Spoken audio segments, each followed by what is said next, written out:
So today we're going to be painting this easy cherry blossom tree painting, and I used Q-tips to paint the petals, so you don't want to miss it, so please join me.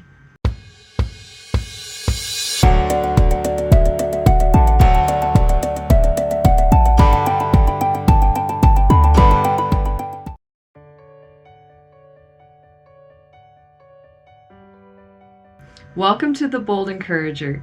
I'm Rebecca. Thank you so much for joining me today. If you're new to my channel, please go ahead and hit that subscribe button. It doesn't cost you anything. It just allows for me to get my positive, encouraging, and fun messages out to everyone. So today I'm going to show you how I painted this painting with Q-tips. And the rest I did use paintbrushes, but the main important part of it is the petals. And yes, I used Q-tips to do this. So I'm going to show you how I did it. And I also painted this as a practice painting, so this one turned out really well too, but this was my practice painting before I painted this painting because I wanted to make sure I did a good job with it originally with the Q-tips. So you could see these are my two paintings that came from the Q-tips. Not only is it a painting I wanted to paint and show you how to do, but it is also a redemption painting. So this is the original painting that I painted, and this was about 4 or 5 years ago, I painted this painting, and I wasn't proud of this. And I still kept it because it was one of the paintings I did at paint night, and I had great memories of it. But I'm not really like super excited about it because look at the tree and look at the branches and look at all the stuff. Not great. And then when I did it without any help, this one, of course, someone was showing me how to do this. And I was doing step by step, but you feel rushed when you're at those paint night things, so I didn't do good. And now here I have this redemption painting that I did by just taking my time and being patient and really articulating and making sure I did it the way I wanted it to. And the same with this painting. I really appreciate this painting too. I really like both of these paintings. They're one of actually some of my best work. So I wanted to show you how I did this. And I also wanted to talk to you about why cherry blossoms have such a great history and what they are also used for in food. So there's a lot of great things I could share with you while I'm painting these paintings. So I'm going to share those facts with you, and I'm going to show you how to do this. So let's get started. So first interesting fact about cherry blossom trees is that they have a short lifespan. Typically they only last about 16 to 20 years. But certain species have a much longer life expectancy. Black cherry trees, for example, can live up to 250 years. Now we're going to start painting the background. It's just I'm just going subtly with the blue because it's a very small part of the painting. Basically the cherry blossom tree is going to cover the entire blue background, but it's just so if you could see like little tints of blue peeking through. So then you're going to paint the shape of the trunk of the tree, just so that you have a very defined trunk. And you're going to want, how I always do this trunk is I kind of just paint like a bunch of V's. So basically in the center you're painting a V, and then all the branches that come out of it are other V's. So that's usually the easiest way to paint like branches in the trunk of a tree. Just keep doing the V shape, and then you'll be able to paint a pretty decent shape of a tree. This is just the way I do it, but it's the way that works for me is just to continue to make a bunch of V's so they branch out and make a nice trunk and some nice branches.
See right here, when I'm painting the grass, I started with the darkest green I had, and that's kind of to make it look a little bit more realistic, and I did like little brush sweeps, and then I go in with a lighter color, and I'll do that throughout the entirety of painting this, just so I can make the grass look a little bit more realistic.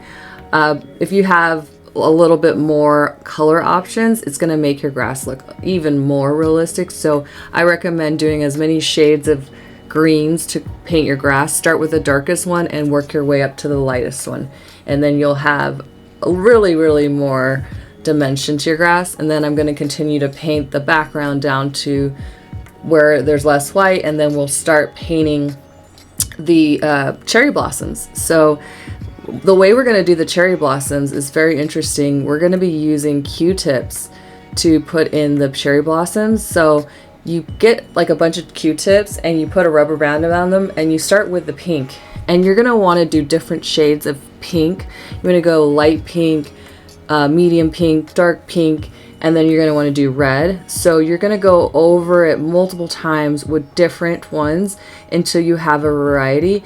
And then I kept going over it again with the grass and the different colors of the cherry blossoms, because it makes it look a little bit more fuller and dimensional, and it just gives it more life.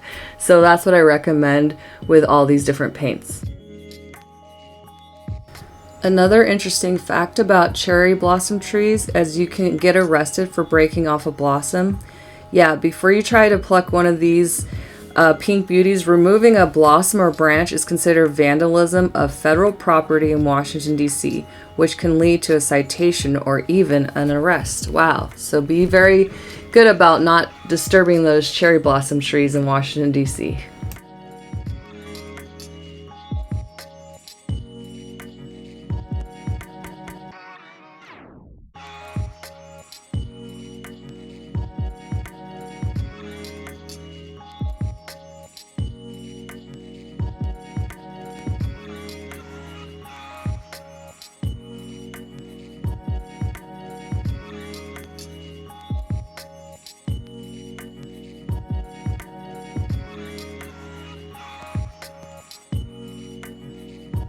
So I recommend going over everything like 3 or 4 or 5 times, the grass, the tree, the petals and everything, just so it has more dimension. Go over it, let it dry, and then go over it with the different colors of the grass, and also for the branches and the trunk with the brown, just so that you're going to do your final touches here. And then you're also going to paint basically the trunk with a little bit more brown. I like to make everything look a little bit more pulled out, like more coming out at you. And I mean, it's not going to look like 3D necessarily, but it's just going to have more dimension. So I recommend going over things multiple times and also letting it dry a little bit here and there, so that you can put more and more paint and just kind of build on it so that it has more of a defined look. And another interesting fact is that the flower petals are edible, which for cherry blossoms you would never think, but they are edible, and they're used in many traditional Japanese teas and sweets, and they're pickled sometimes too and used for recipes for mochi cakes, candies, and even cookies. And you can make cocktails with the preserved blossoms. So didn't know that, right? And cherry blossoms symbolize renewal, so that's why I also call this a renewal and a redemption painting. The other thing that I really loved is learning that cherry blossom ice cream is a real thing. Yeah, so Baskin-Robbins Japan released a limited edition cherry blossom ice cream flavor in 2016, and Haagen-Dazs also released a short-run cherry blossom pipe for Valentine's Day in the UK in 2018. So cherry blossoms are also very interesting because they're edible, which I loved, and I've never ate a cherry blossom before. I don't know if I would like the flavor, but hey, I would like to try the teas. And here we go. Here's our beautiful cherry blossom tree, and we're just gonna go ahead and add some petals on the bottom on the grass, because you know petals fall, and then we're gonna paint around the painting because I like to have the whole painting painted. And the edges, you know, they go a little back, so it just gives it that final touch. So I like to paint all the edges of a painting, a canvas, because it just doesn't look right without it.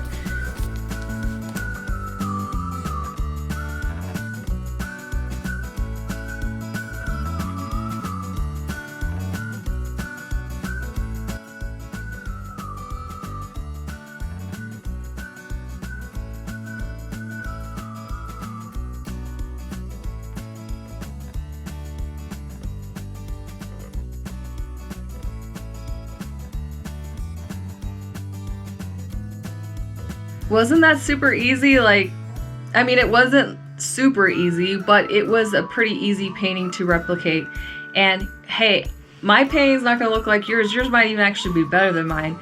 But the thing is that everybody has a different interpretation when it comes to art. It doesn't have to be perfect, and that's why I love to paint. It's almost, well, it is therapeutic. And that I wanted to share this painting experience with you. So I do hope you enjoy this painting experience. Please comment down below if you did enjoy this, and if you are going to be painting this painting, I'd love to know. And also, if you do like these kind of videos, please comment down below on that as well. Well, I hope you enjoyed this video, and if you did, please don't forget to like, share, comment, and subscribe.